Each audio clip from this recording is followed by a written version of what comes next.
Ninawasalimu katika jina la Yesu Kristo. Amen.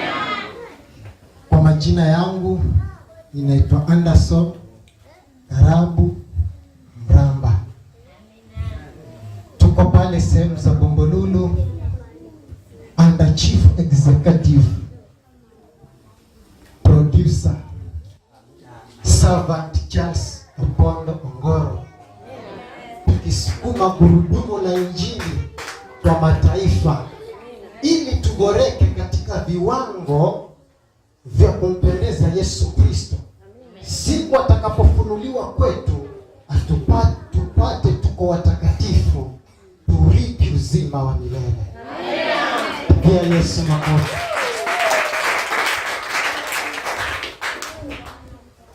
Gari imeng'oa nanga. Wacha nitangulize hili neno. Tunakuja kanisani kusikia neno la Mungu, na tunapolisikia basi ulisikiapo ujifunze kulitenda. Haleluya, haleluya. Ikiwa wewe ni mchawi, umesikia neno la Mungu, ubadilike. Ikiwa wewe ni mzinzi, uache uzinzi, ubadilike. Ikiwa wewe ni mwizi, uache wizi wako, ubadilike. Uwe katika utakatifu bora wa Yesu Kristo. Amen. Haleluya. Amen. Timotheo wa pili 3:16. Kuna msomaji karibu. Ni utangulizi tu wa hilo neno, alafu tuingie katika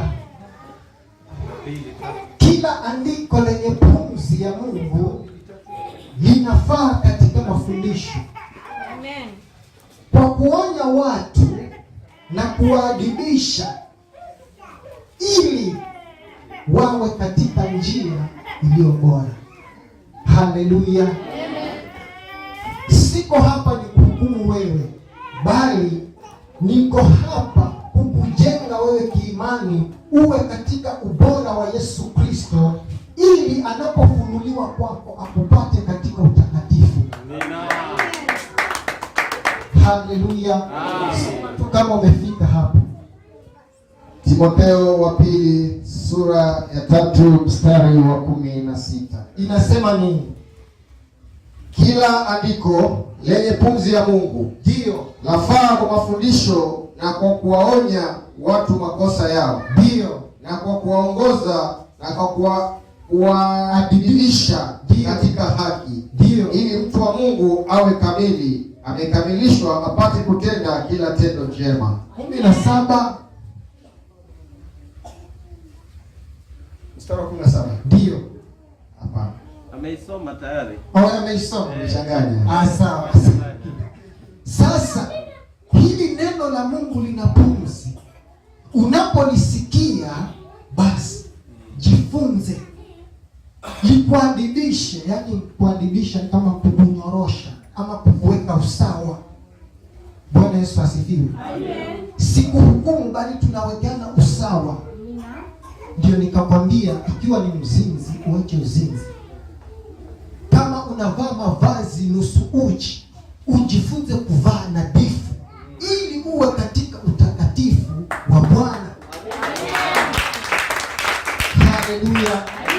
Kuhukumu ni ile pengine umenikosea alafu na kuadhibu. Sasa mimi siwezi kukuadhibu, ni kukuonya wacha makosa yako. Bwana Yesu asifiwe. Kwa mfano, nikikuona haujavaa mavazi nadhifu, nakwambia hii mavazi haifai kwa Bwana. Sasa ninakuonya ili uwe katika ubora wa Yesu Kristo. Haleluya. Ili ajapo kwako siku moja, manake hapa sote sisi ni wapitaji njia, basi uwe katika ile sehemu ya uzima wa milele.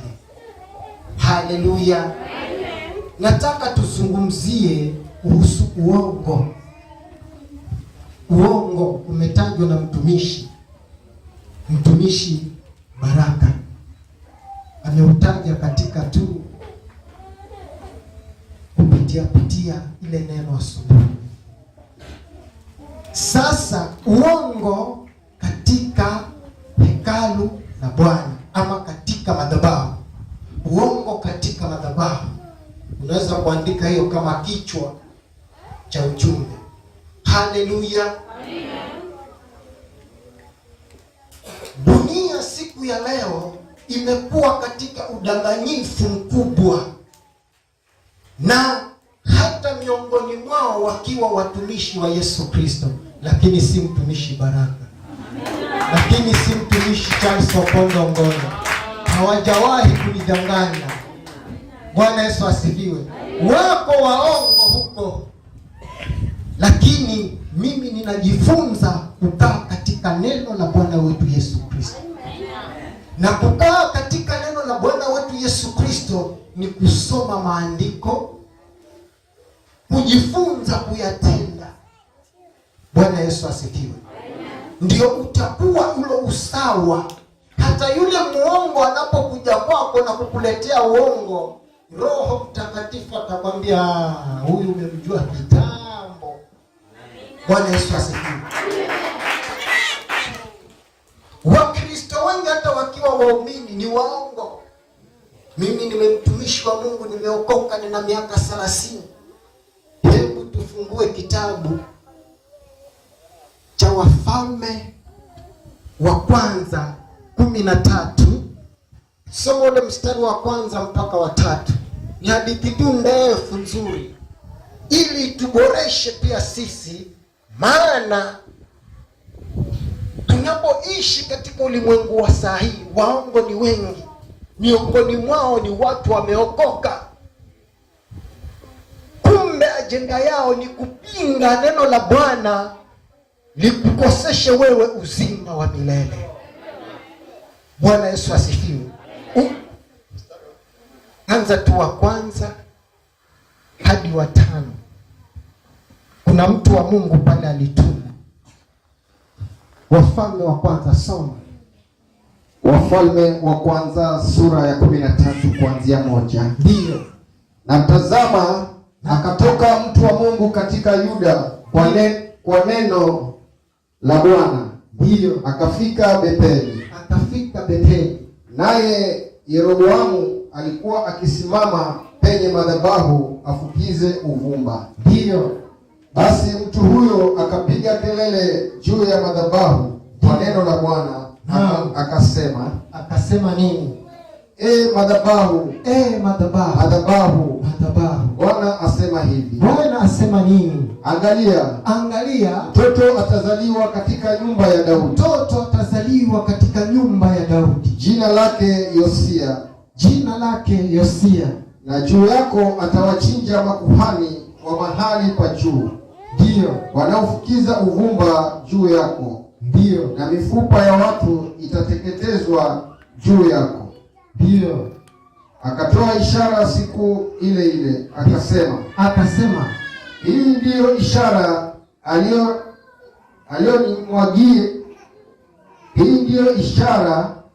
aliyoinena Bwana. Ndio. Tazama, madhabahu itapasuka, na majivu yaliyo juu yake yatamwagika.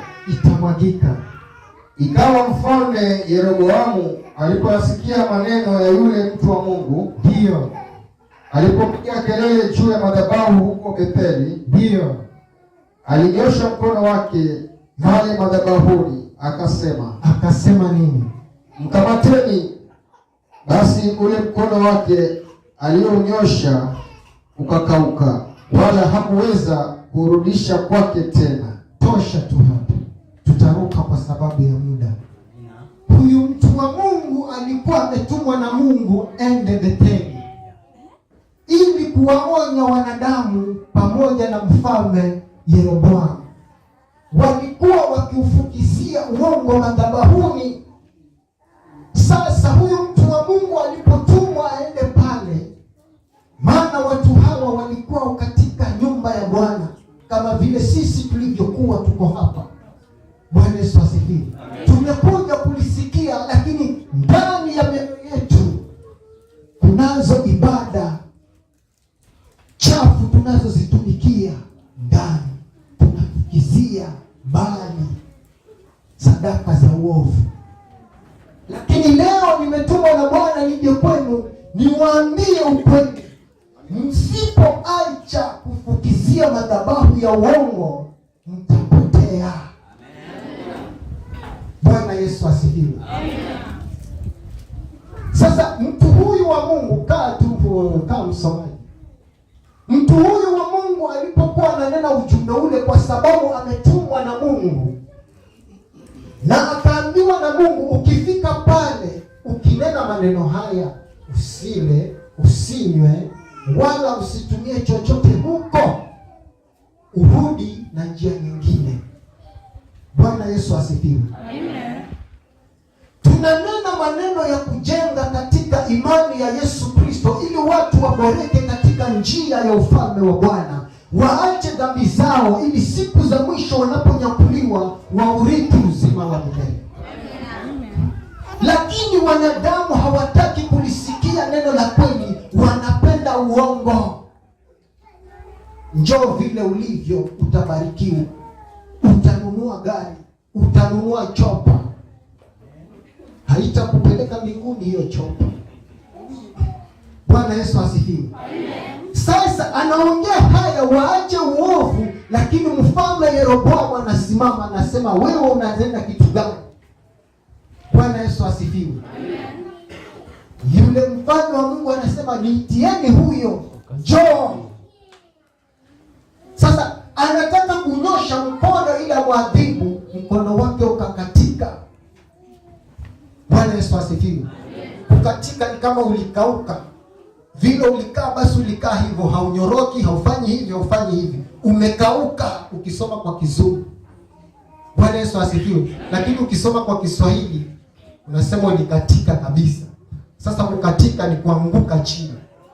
Bwana Yesu asifiwe. Lakini ukisoma kwa Kiingereza wanasema ulikauka, yani ulikuwa yani kama kijiti. Sasa yule mfalme anataabika, ajue ya kwamba kama hataacha uovu wake ataangamizwa. Bwana Yesu asifiwe. Lakini yule mtu wa Mungu alipokuwa kinena hili anataka kukamatwa, yule mfalme akakauka mkono, na alipokauka ule mkono akawa anataabika, akabidi amrudie tena yule mtu wa Mungu. Bwana Yesu asifiwe. Mtu asije kukushawishi wewe kwa uongo wake. Usienende kama dunia vile inaenda. Enda kitofauti na neno la Mungu, unyoroke katika njia iliyotabika. Haleluya. Njia iliyoadibika, njia iliyonyoka. Kama mataifa wanatembea nusu uchi, kwa nini wewe usivae nadhifu? Kama mataifa, hebu angalia, nimemwangalia mtumishi Baraka pale anahubiri hapa. Kwa nini hakuvaa vesti akaja akahubiri hapa? Anatii neno la haleluya. Haleluya. Kwa hivyo pia sisi nasi tujifunze kutii. Sasa turuke mstari wa 11, unasema nini? Twende hapo msomaji. Mimi na vitabu viwili tu, sina maneno mengi. Mwanamsikizi kambirwa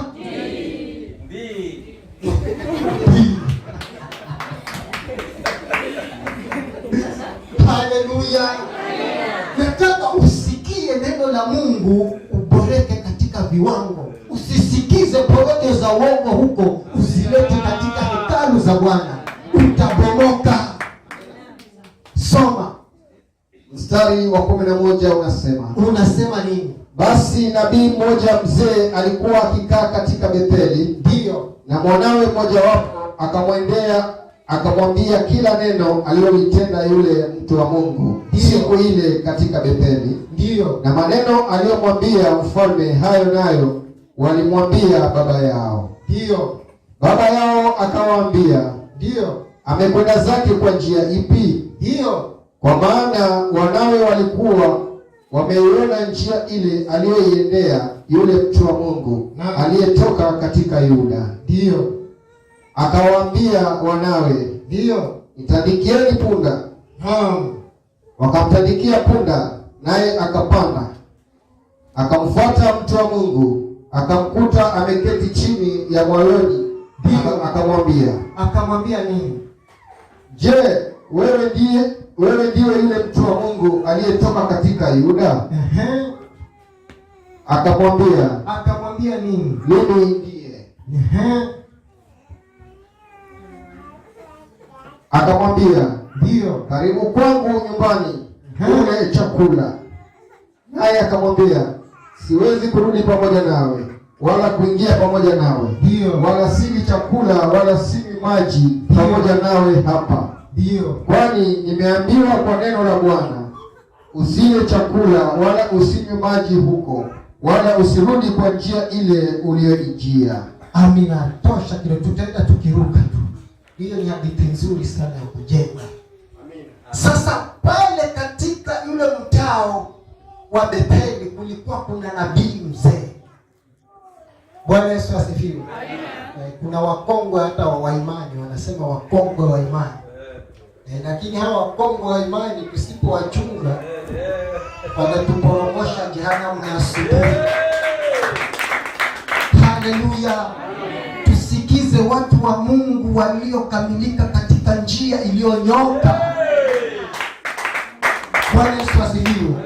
Huyu mkongwe nabii mzee akamfuata yule kijana mtu wa Mungu, akamwambia, wewe ndiwe mtu wa Mungu? Akasema, ndio mimi. Pia mimi nabii wa Mungu. Hizi siku ya leo Bwana amenituma kwako, urudi tukakule pamoja. Unaona hiyo maneno? Bwana Yesu asifiwe. Wewe unaenda pale kanisani, angalia pale kanisani wale watu wa pale vile wanavaa tu madera marefu makubwa. Sisi tukienda kule kwetu tunavaa kama tangozi, tunavaa trouser. Sasa wewe unakaa kishamba, toka huko njoo huko kwetu. Unaonaje? Haleluya. Nabii mkongwe anashawishi nabii mzee, nabii kijana. Hivyo ndivyo ilivyo mpaka siku ya leo. Tunapotoshwa asubuhi na wahubiri wengi. Bwana Yesu asifiwe. Lakini tusiposoma maandiko utakengeuka. Mtu yule wa Mungu alikuwa amepewa clue ya kwamba ukienda kule usile, usinywe wala usitumie chochote. Mungu mwenyewe ananena naye huyu mtu wa Mungu. Lakini ushawishi wa yule nabii mzee anamwambia, si unaniona mimi ni mkongwe wa imani? Hebu angalia, hata nina mvi katika kichwa changu, nimezeeka katika huduma. Hebu njoo huku kwetu, tunavaa kama tangozi. Kwetu sisi tunafanya marembo. Kwetu sisi si dhambi. Njoo tu, Mungu anaangalia roho. Wewe unaporomoka kuzimu na asubuhi. Haleluya, haleluya. Sitaki uporomoke kuzimu na asubuhi, nataka uboreke katika kiwango cha Yesu Kristo. Haleluya. Sasa huyu nabii mzee akamshawishi yule mtu wa Mungu kijana mpaka akakubali. Manake alikuwa amechapwa na jua, anahisi njaa. Hebu ijue ilivyo hii, ukae hapo nje siku 5 haujakula, alafu upate wewe nabii mzee anakushawishi, anakuporomosha asubuhi. Bwana Yesu asifiwe. Hata pia unaporomoka, lakini ukiwa na nguvu za rohoni utamwambia kaa kando, ama nikukemea hiyo roho itoke. Haleluya, haleluya. Sasa huyu mtu wa Mungu akarudi. Sitaisoma zaidi, wewe utajisomea. Kiteremuka hapo chini, alipokula, alipomaliza tu, yule nabii mzee akamwambia, sasa kumbe hata pia mimi sikutumwa na Bwana. Mtu wa Mungu akakufa mapema asubuhi. Bwana Yesu asifiwe. Akaliwa na simba. Ona sasa, tunadanganywa na manabii wa uongo siku za leo. Njoo kwangu kanisani utanunua chopa. Njoo kwangu kanisani utajenga ghorofa. Haujafanya kazi wewe, pesa yote ipata wapi ya kujenga ghorofa? Mwanadamu wewe, tafuta ufalme wa Mungu, hiyo ghorofa itakuja. Haleluya. Usisikize uongo. Kaa hekaluni mwa Bwana. Hii sio madhabahu. Madhabahu ni sisi. Ukienda katika ufunuo wa Roho, hiyo hautasoma. Wakorintho wa kwanza 3:16, jiandikie hapo. Hamjui ya kwamba ninyi ni hekalu langu, nanyi nyinyi mkiharibu hekalu langu, atakayeharibu nami nitamharibu. Kwa hivyo hilo hekalu ukiharibu, Bwana atakunyima uzima wa milele. Haleluya. Maana kama watu ndani ya mioyo yao ilikuwa hawamtumikii Yesu kikweli, licha ya kwamba wanaonekana kanisani. Una bidii ya kuja kanisani, lakini unalipinga hilo neno. Una bidii ya kuja kanisani, unafanya maombi, lakini hilo neno unalichukia. Haleluya. Unapinga nguvu za Mungu, basi utaokolewa na nini? Yesu nifundishe kukupendeza. Yesu nifundishe kukupendeza. Oh Baba, nanyenyekea nikupendeze. Yesu nifundishe kukupendeza. Oh Baba, naja kwako unifundishe. Yesu nifundishe kukupendeza. Tosha, tutapiga mbele mbele. Unapoyashika maneno haya ninayoyaongea, maana ninajua si yangu, ni ya Bwana Yesu Kristo, yatakupendeza na utaboreka katika viwango vya Yesu Kristo. Haleluya. Haleluya. Maana huu si uongo, bali ninakuadibisha uwe katika nuru ya Yesu Kristo, ili uangaze vyema, uwe katika utakatifu wa Bwana Yesu Kristo. Usisikize porojo za waongo, usisikize porojo za manabii, usisikize uongo wa mapasta wengi makanisani. Kaa katika kusoma neno la Mungu, sikiliza linasema nini, jifunze kuwa mtendaji wa hilo neno.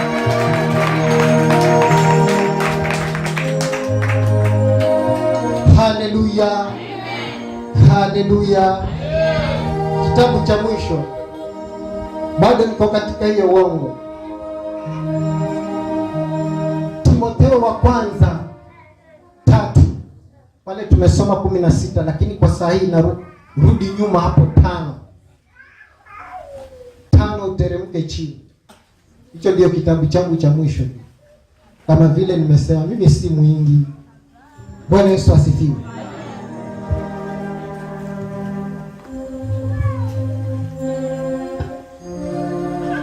Timotheo wa kwanza wa pili 3:5.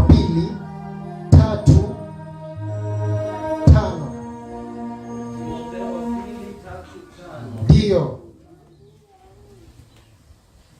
Timotheo wa pili sura ya 3 mstari wa 5. Inasema nini? Wenye mfano wa utauwa, wenye mfano wa utauwa, lakini wakikana nguvu zake, lakini wanakana nguvu za Bwana wetu Yesu Kristo. hao nao ujiepushe nao. Hao nao ujiepushe nao. Hawa ni watu wanaokaa katika makanisa. Hawa ni watu ambao wanakaa katika madhabahu. Wanaonekana mfano kama mtauwa, yani mtakatifu.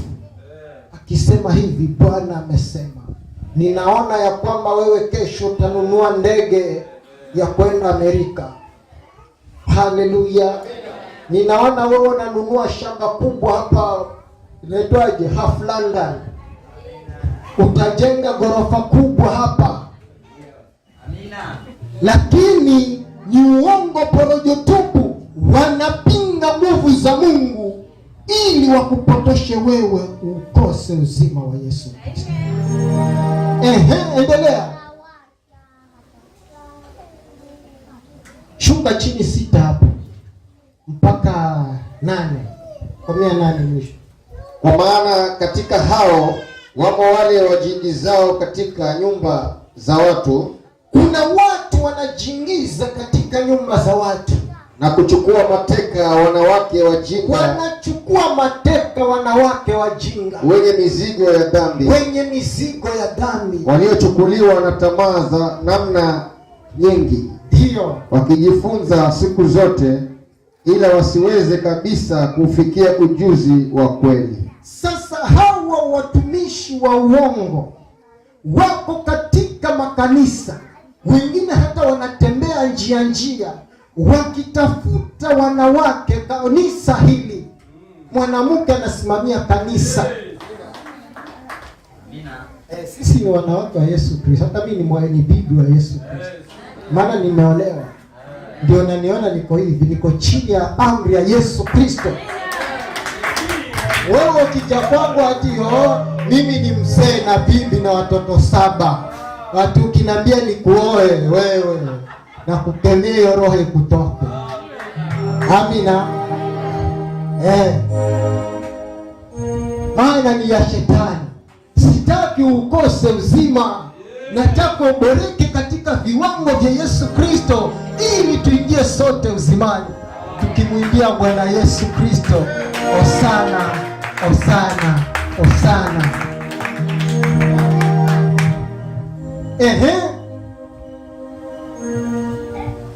Na kama vile Yane na Yambre walivyopingana na Musa, walimpinga huyu Musa, vivyo hivyo na hawa wanapingana na ile kweli.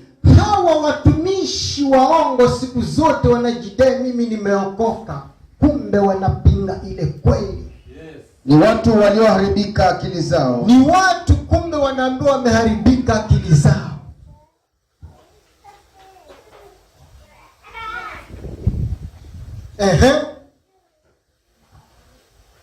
Tosha tu hapo, watajisemea wenyewe tu, maana ni maneno mazuri. Wamekataliwa kwa mambo ya amani, wamekataliwa kwa mambo ya imani, lakini hawataendelea sana, maana upumbavu wao utakuwa dhahiri kwa watu wote. Kumbe hawa manabii wa uongo na hawa watu wa uongo hawakai sana, wanapita. Kama vile na upumbavu wa hao ulivyokuwa dhahiri. Tosha tu mtumishi, kaa. Sasa ni wakati wetu sisi, tunaposikia neno la Mungu, usilipuzilie, shika vizuri, na ukirudi nyumbani chukua Biblia yako. Mtumishi wa Mungu amesema nini? Imani, wacha nisome tena. Unajua kuna mtu mmoja anaitwa Manoa. Ukisoma Waamuzi 13 kuanzia 2 hapo, usisome, waandiki watajisomea, maana najua ni wakomavu. Bwana Yesu asifiwe. Sasa huyu Manoa alikuwa na mke wake na walikuwa wanaishi vizuri, lakini huyu bwana na mke walikuwa hawana mtoto. Malaika akawatembelea pale siku moja, mwambia yule mama, nashika mimba, utazaa mtoto wa kiume. Yule bwana alikuwa hayuko pale. Aliporudi mke ana furaha, anambia, wewe una furaha ya nini? Umekuja mtu wa Mungu, malaika ameniambia tutapata mtoto.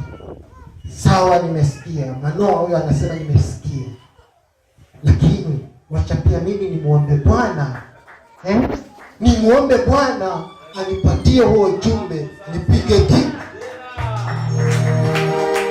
Haleluya. Soma hapo Waamuzi 13 kuanzia mstari wa 2, teremka chini, utapata hiyo hadithi. Usiwe mtu ukiambiwa neno hivi unaingia tayari box, utafungiwa na hutatoka. Manake kuna box nyingine za chuma ukipigwa hivi imepigwa kivuli kwa juu, hautoki mpaka rehema za Yesu. Haleluya, haleluya. Sikia lile neno la Mungu, usilipinge, lakini ukirudi nyumbani sema, Bwana umesema nini? Hii neno ni lako. Pitia vizuri pale, Roho hata kudipitisha. Ukisoma hata pia Yakobo 4 huko, usisome huko, akuwapatia tu. Bwana Yesu asifiwe. Tunaambiwa tuziangalie hizi roho. Manake inaweza toka hapa raba shakatabo rima mama rida dada rika kakaka, lakini hakuna mjomba. Haleluya, hakuna mjomba. Haleluya, lakini nakudanganya hiyo baba. Hiyo baba linakudanganya. Baba, natoa roho yangu iwe dhabihu mbele zako. Baba, natoa roho yangu iwe dhabihu mbele zako.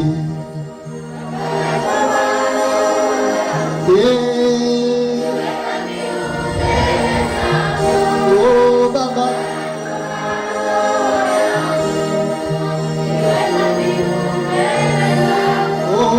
Yesu, natoa roho yangu iwe dhabihu mbele zako. Baba, natoa roho yangu iwe dhabihu mbele zako.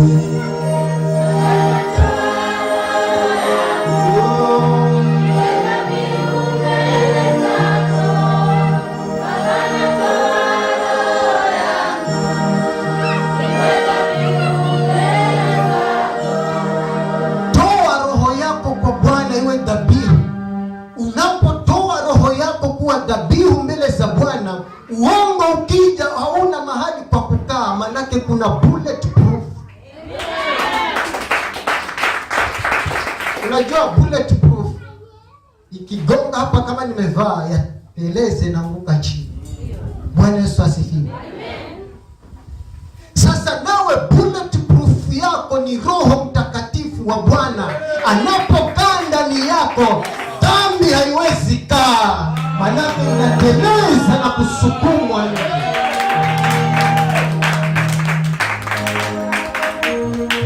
Porojo za uongo haziwezi kaa, uovu hauwezi kaa, kwa sababu Roho hataki mahali pachafu. Haleluya, haleluya. Lakini unapokubaliana na huo uongo, huyu mtumishi wa Mungu, laiti angesikia maneno ya Mungu, hangekufa kifo cha mapema. Ndivyo hata pia sisi nasi saa zingine tuafa mapema kwa sababu ya kutotii neno la Mungu. Maana unapofanya uovu, Mungu anatoroka, anakaa kando. Hekalu umelichafua. Huyu mtu wa Mungu alipoambia wale watu hawakuwa hataki kusikia, ndio ule mkono mfano ukakatika. Bwana Yesu asifiwe. Waonyeshe ya kwamba Mungu anaweza na hakai mahali pachafu. Wacheni uchafu wenu, Bwana aingie ndani ya roho zenu, afanye makao.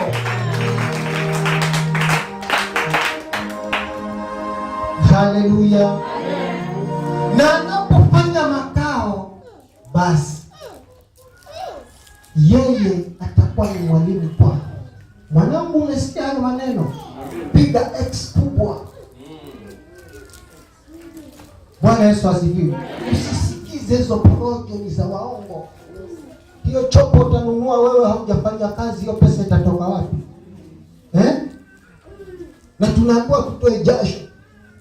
Mungu ni mwongo? Hapana. Haleluya. Utanunuliwa nyumba na wewe hujafanya kazi, itatoka wapi? Utapewa ya mazingaombwe na utateseka. Bwana Yesu asifiwe. Usisikize hao, sikiza Biblia hii. Sikiliza hii inasema nini. Sikia hilo neno kwa mtumishi. Nenda unapolala, soma vifungu viwili hapo umesikia. Pitia hapo, Roho wa Bwana atakuongoza vyema. Haleluya. Mwanamsikizi kamilwa. Msimame tu.